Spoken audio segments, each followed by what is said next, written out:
all of these things can happen that are not in your control. So what do you do? So I like to use social media as an outpost to gain visibility because there's so many people on these social media platforms. And of course, YouTube is one of the biggest ones. Well, hello, Salma. Welcome to the podcast.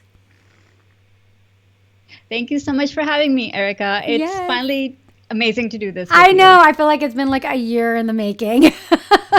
So thank you for coming on. Probably. I know. So, yeah, like, why don't we start with you sharing with the listeners and viewers a little bit about you and how you initially got onto YouTube? Yeah, sure. So, well, I think I actually made my YouTube channel a really long time ago. So I think it was like maybe 2009 or 2010 or something like that. But I got serious about YouTube in 2017. So that was really the start of my journey.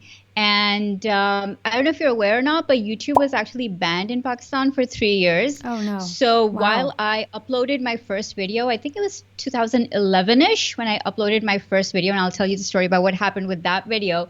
But then because of the ban, I actually wasn't able to upload any videos after that, which is why I'm going to talk about what we're going to talk about today about using YouTube as your business and how to use YouTube to actually build your business and not just rely on YouTube as a social media platform. So I can't wait to dive into all of that. Yeah, well, you got me on the edge of my seat. So what happened when it got banned? And tell us that story.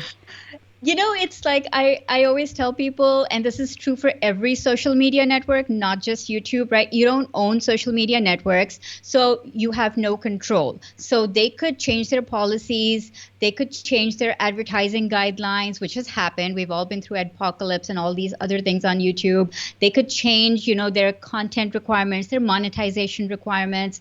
They could get banned in your country. That crazy. can happen. Wow. So all of these things can happen that are not in your control. So what do you do? So I like to use social media as an outpost to gain visibility because there's so many people on these social media platforms. And of course, YouTube is one of the biggest ones. So I like to use YouTube for what value it can provide me. But ultimately, I love all these social media channels. I love YouTube and Instagram and Facebook, but ultimately, I love my business more. Yeah. So I always try to make sure that I keep that in the back of my mind that while I'm building my business using YouTube, but I'm actually building my business on the back end. And so if something happens to these social media channels or to my account, then I'm still able to connect with my audience. So that is the backbone of my strategy. So for people watching this who are already on YouTube or they're thinking about getting on, and they haven't done what you're talking about, built a business on the back end. What's the best way for them to get started with that? Yeah. So a lot of people think that they need fancy stuff, like they need to have a website or they need to have like a fully fleshed out business model or something. And that's really not true. Because when you get on YouTube, the first thing you need to do is figure out, okay, what kind of content you want to create, what's going to resonate with what's going to attract the kind of audience that you want to attract. And at that point, you may not even know exactly what type of audience you want to attract, right? So it's a lot of experimentation at the beginning.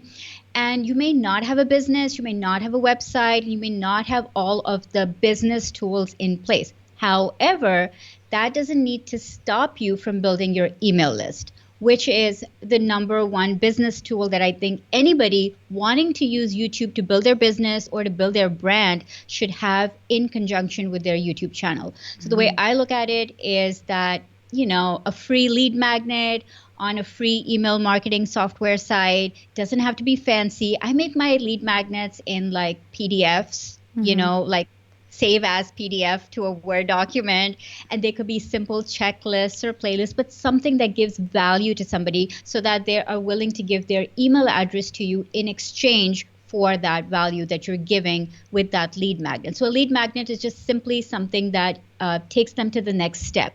So if I'm making a video, for example, about how to write a video script, and I give a lead magnet sharing my video script template, that's helpful. That's valuable. That's the logical next step. And it doesn't take me a long time to put that together, to package it, and to offer it. And you can do that for free. You can use free email marketing software. So no fancy plugins or website or expensive software required to do that. So Yeah. the takeaway is build your email list while you're building your YouTube or any social media audience. Yeah, and just to clarify for people that maybe aren't familiar with online marketing, a lead magnet is something that you give for free. And it's like Salma said, a PDF.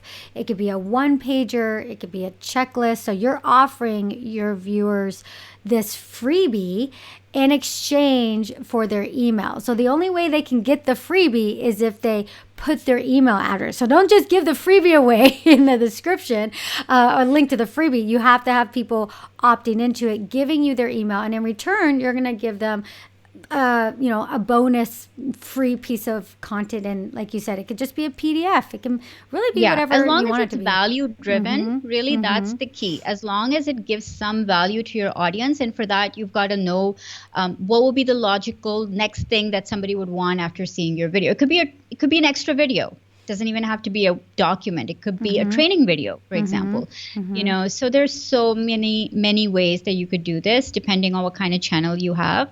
But yeah, so I think that's pretty much the basic foundation. And why is having an email list so important? Yeah, because you want to be connected to your audience, right? You don't want to have to go through a third party social media platform to reach your audience because algorithms change. Things are in flux all the time on the internet. Again, not in your control. An email list is something that's in your control. You can message your audience directly. Let's say you want to ask them something. What kind of videos would you like to see next on my channel? Or you want to conduct a quick poll or a survey about what your audience wants to see next from you. Or you just want to share your new video with them and you don't want to rely on the algorithm to notify them, because again, algorithms are sketchy when it comes to notifications and all. And you can send out an email and say, hey, I made these 2 new videos this week. Come and watch them. This is what's inside. So you can bring them back to the channel and, re-engage them with your content. You can make offers. You can offer them your products and services. You can say, hey, do you want to work with me in the future? I'm offering one-to-one coaching. Book a call with me. The opportunities are unlimited because once you have that direct connection with your audience, you can give value to them, you can share resources with them, you can make offers with them, you can have conversations with them. It's unlimited and it's in your control. And how do you specifically use your email list for your business or to build your business? Yeah, good question. So I have something like, I think maybe 10 or 12 lead magnets right now, and they are all driving different aspects of my business, right? So for example, somebody might be in the beginner stage and they just want to have some kind of program that will help them to make videos and get confident with their camera presence. So I will give them nurturing content on how to build up your confidence on video. If somebody signed up on how to earn money from their YouTube channel, I'll be sending them monetization tips and working with brands and affiliate marketing and all the ways that you can earn money with your YouTube channel. So I have all of these different lead magnets that cater to different needs depending on where you are in your business. And then I also have content that's just value driven. It's just helpful content. I'll ask people, what do you need next from me? I will send out emails sharing my latest videos. So I will do all of these different forms of marketing through my email list. And just basically the idea is to be front of mind. So people don't forget you and to constantly give value so they see you as someone worthy of being connected with. So if I were to encapsulate all of it in one word, it would be value. What is your favorite software that you use for email? So I use ConvertKit right now, but I started with MailChimp with the free account when I first started my business. Yeah, I started with MailChimp. I hated MailChimp. I hated it. It was so not intuitive. And then I moved on to MailerLite. So I always recommend MailerLite for beginners because, yeah, ConvertKit can be expensive if you're just beginning, but it's great too. But MailerLite is something that I recommend. And there's so much variety. You can start free, you can start paid, you can start very basic, you can start advanced. So there's all these options out there. Yeah. And I love how you start with MailChimp, but you're now with ConvertKit. Same here. And like going to what you said earlier, you don't have to be spending a lot of money. There's a lot of really great free software, and they give it to you for free, especially at the beginning. At some point, you might have to upgrade and pay, but at that point, maybe you have hundreds or thousands of people on your list, so it's worth it. But a lot of these places will give Yeah. you free options right at the beginning, so they're offering you these tools for free, which is really fantastic. And so, all right, somebody says, all right, okay, I heard Salma talking, I want to start an email list. Awesome. I'm going to put together some freebies, maybe a free little PDF. Now what? How do you promote these freebies or these offers through your YouTube? Yeah, so that's a great question. And I think it's really, really important to understand context. So if I'm talking about, let's say, how to script your videos, and then at the end I say, well, get my camera confidence checklist, there's a disconnect there, right? Mm-hmm. There's an instant, people are like, wait, you were just talking about how to script your videos, and I want to know how to script my videos. And now suddenly you think I don't have confidence on camera? Like, what gives, right? So you really, really need to make sure that whatever you are offering in your email ties in to the video that you're making. So I love to do this with playlists, which are perfect on YouTube to be utilized as themes for your content to sit in. So I think of playlists as like content buckets or as themes or as categories that your content can sit in. So for example, if one of my playlists is all about, how to be confident on camera, so then the lead magnet naturally will be a camera confidence checklist for that. So it ties in. So that's really, really important. And one of the biggest reasons why people say that, well, I have something up and I'm asking people to subscribe to my email, but nobody's really subscribing. Well, chances are it's because there's a disconnect with the video and the content of the video and the ask that you're making at the end. If there's a disconnect, people will not take that next step because it's not a natural next step. It has to be a natural next step, and there has to be context of the offer with the free video. So that's really important.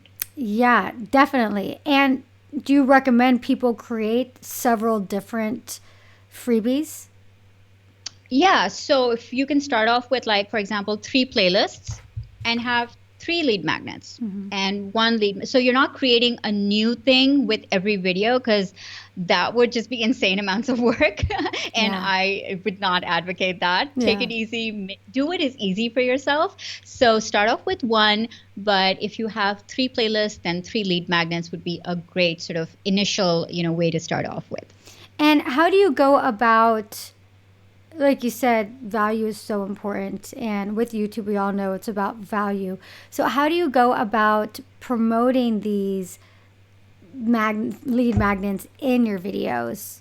Yeah, it's so simple. I mean, you say it, you see it, and you share it, right? So I will say it in my video. I'll be like, stay tuned because there's a download at the end of this video, which is going to help you take the next step.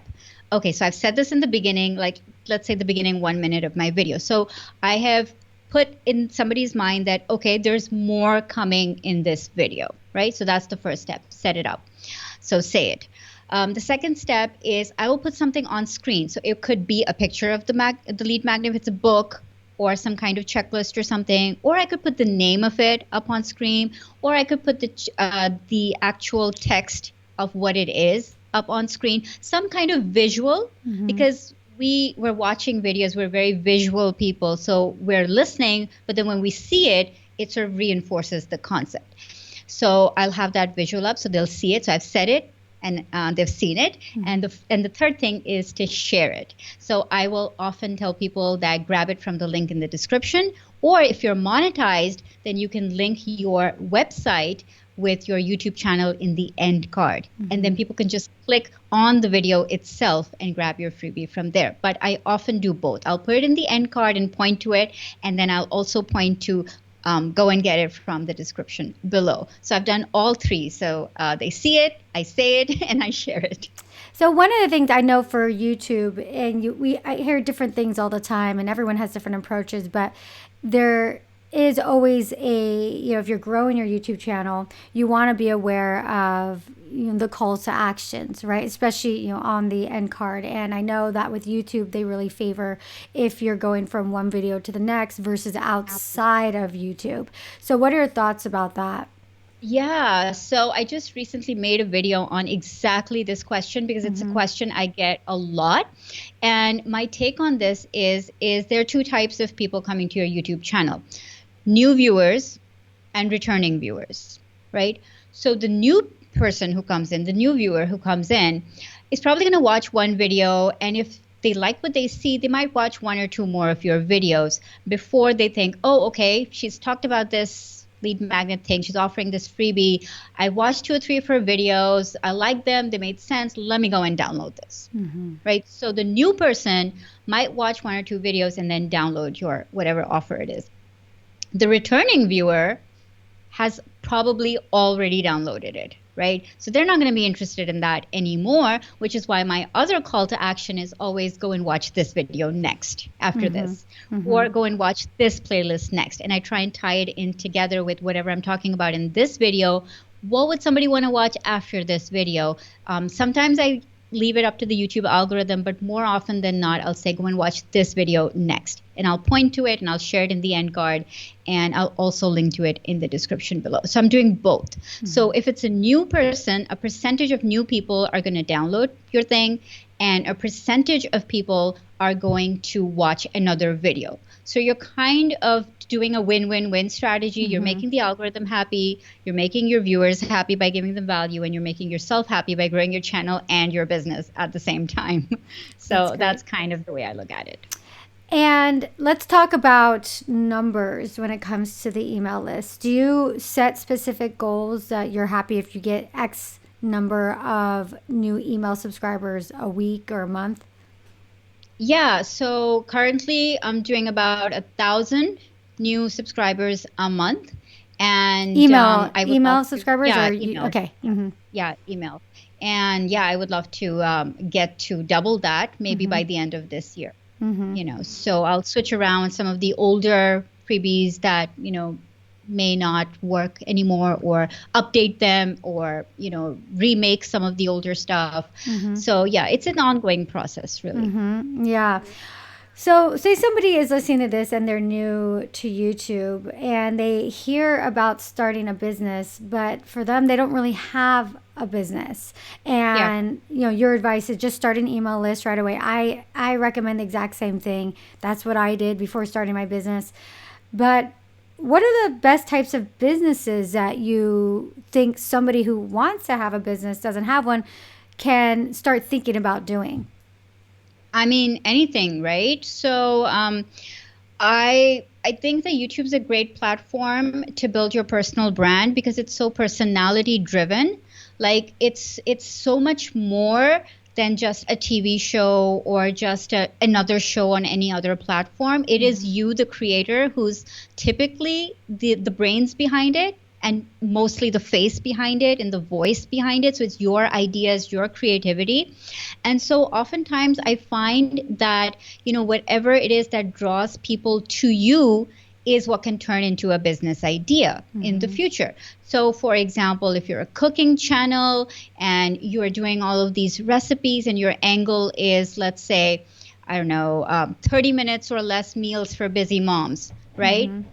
That's then your niche, and then that could then be extrapolated into a business idea where you offer maybe meal planning or meal kits or some kind of nutrition training or coaching. There's like so many ways you could go into that. So Mm-hmm. really it's about finding that niche, honing that audience, and figuring out what does your audience love from you? What do they come to you over and over again? What do they ask you for advice over and over again? What do they think is unique and different about you? Like, for example, you and I are both in the YouTube educator space, right? And there's so many other people in this space, but you'll find that people find something that connects them with you and something that Mm-hmm. connects them with me. Mm-hmm. And even though we might be in the exact same space, we're probably very, very different. Mm-hmm. Your approach would be your approach, unique to you. My approach and my ideas would be unique to me. And so people often think, oh, this this field is so saturated.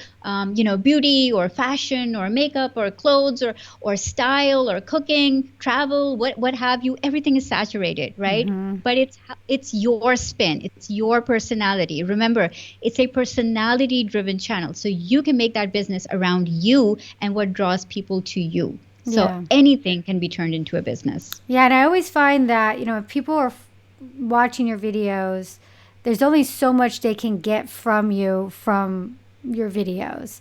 And people are always willing, if they really do like you and respect you and they want more from you, I found that people are willing to pay for that in whatever form that might be, right? And so I think a lot of people can consider doing in so many different niches, doing some kind of coaching or course or, whatever it might be to serve that audience. I think I that's find that great. it's easier to start with like a service-based offer if you've Mm-hmm. never like had a business before, because what that does is it kind of clues you in into what the product might eventually look like. So if you start working with somebody, they can give you feedback. They can tell you, "Oh, I like this, I didn't like this," or this is what helped me, or these are topics I don't really care much about. So you can hone your skills and you can develop your ideas if you start with a service-based product. And Mm-hmm. service-based could be like a done for you thing. I'll make your website for you, or I'll teach you how to do whatever the thing is that you're teaching on your channel. It could be like, I'll teach you how to put together a capsule wardrobe Mm-hmm. for your next season, Mm-hmm. let's say, Mm-hmm. right? So you could become a personal Stylist. stylist, right? Mm-hmm. Yeah, so you could offer services, and then from there you could go on to making products. It could be books or Mm-hmm. courses or coaching products or whatever you want. So I think service is a good way to start if it's your first business. And that's Yeah. exactly how I started as well. Yeah, me too. Yeah. And Yeah. so for people that already have a business, how do you, in your videos, do you recommend people focus more promoting the lead magnet, and then once they're in your email list, that's how they get introduced to your business? Or is it something that you also discuss in your videos? Yeah, so it really depends on how your audience is going to react. So you can test out a couple of different things. I've seen different models working. There are some people who'll say, book a call with me on a video, and people will book calls with them. For other people, that will not work at all because the audience is just not that deeply connected with you Mm-hmm. yet, Mm-hmm. right? So it's really, you have to really understand how deep does that connection go with your audience and how loyal or how long they have been with you that to take that next step. So I Mm-hmm. think for me, email works better. For you, it might be you might ask them to do something on video. Go buy my t-shirts or go buy this, new merchandise line of Mm-hmm. mine. And maybe everybody would go and click on that. It's just something you have to test out. And I think it all comes down to how deep your connection is with your audience.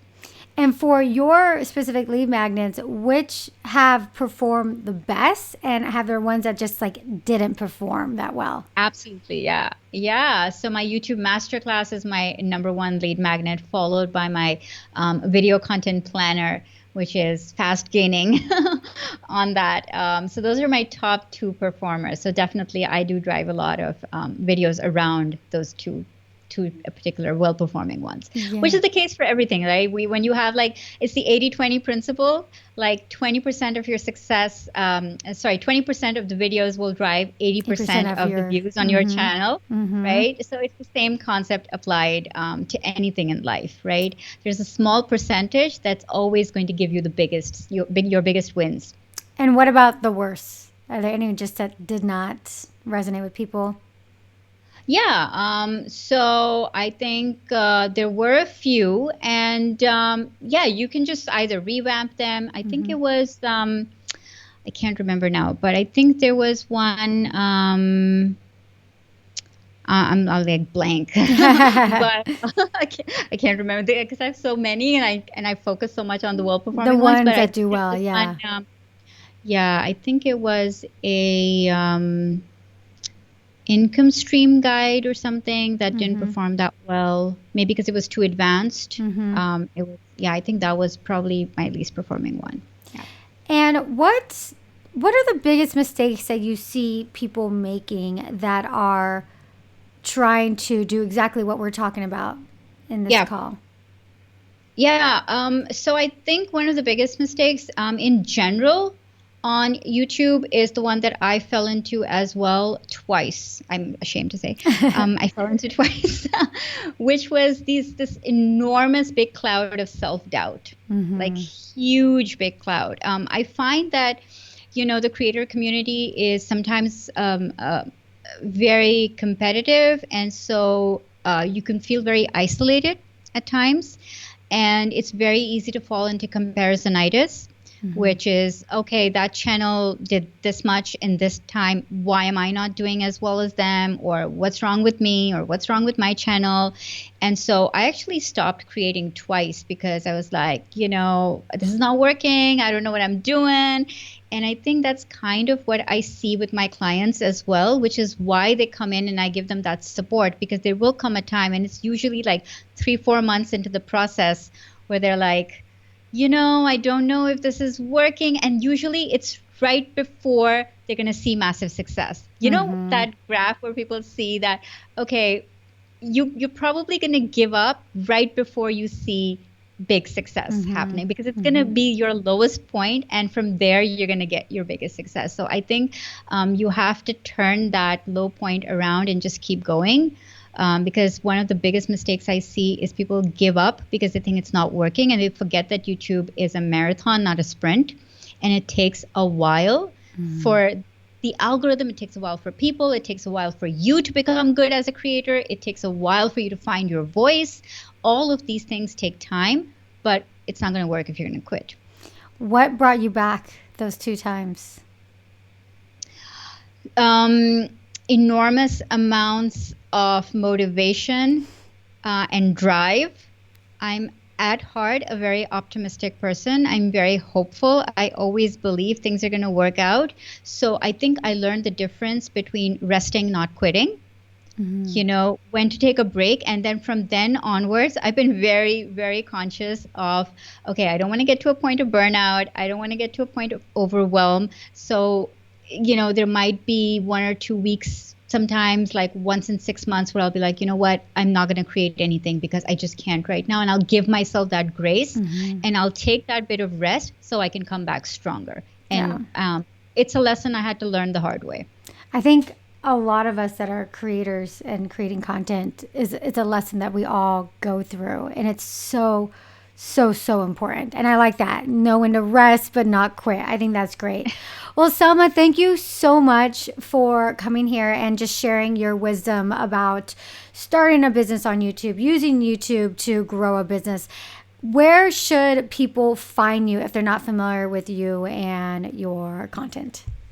Yeah, so just head on over to my YouTube channel. It's youtube.com/ Salma Jafri. That's SALMAJFRI, or just Google me. Yeah, I'll link it in And the description below on YouTube too. yeah, So, and I'm on every social media platform as Salma Jafri: Twitter, Instagram, Facebook, LinkedIn, YouTube.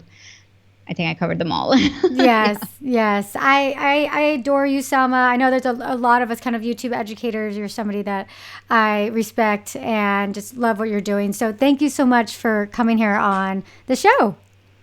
Yeah, I'm so happy to be here. And I hope that, a lot more people are going to think about using YouTube as a business platform and Yeah. not just as an influencer platform, because you can absolutely be famous and make money. Why not do both? Oh, 100%. Yes, I love that. All right. Thanks, Selma. All right, bye. Bye.